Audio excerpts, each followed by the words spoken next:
I just got done doing some videos for some shoulder rehab stuff that I've personally been using. As I've said in some previous videos, that I've been dealing with some shoulder issues ever since the no-gi pans back in October. And so my buddy Eugene, who is a physical therapist, and he's also one of my students, walked me through a bunch of different exercises and stretches combined with some of the other ones that I've been using before, and it's been making a huge difference. So if that video is not already up, it will be up soon. So if you guys have some shoulder issues, you might want to check it out.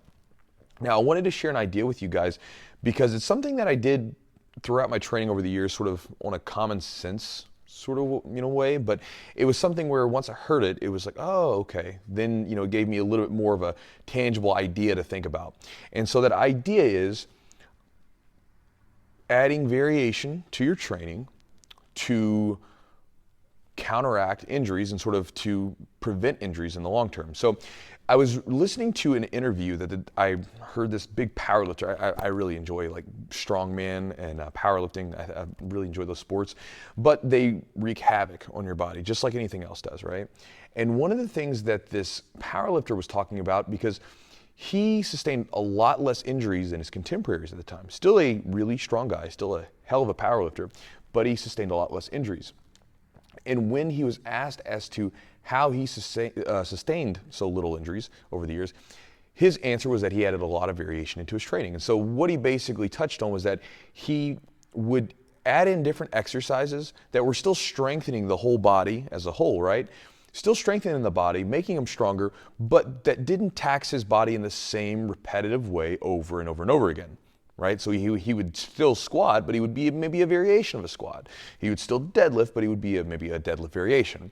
And so this is something that I've done over the years with my training, right? Like right now, because of my shoulders healing, I'm playing a lot less half guard, which requires the underhook a lot more, right? And I'm playing a lot more open guard where I'm straight forward on the person and not using my underhook as much.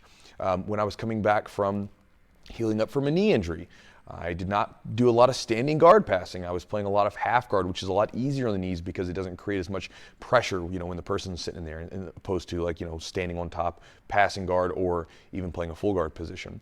And so that was something that I've done over the years where I've constantly sort of mixed up my own training. I try to not stay in the same sort of rhythm, because I find, and I've found that over the years, that if I do the same positions over and over and over again, things just get messed up, right? Like if I play spider guard too long, my fingers are just destroyed. By the way, if you've ever seen my fingers, these things are just like tore up. Look at those things. They've got like, this one's got a brain on it.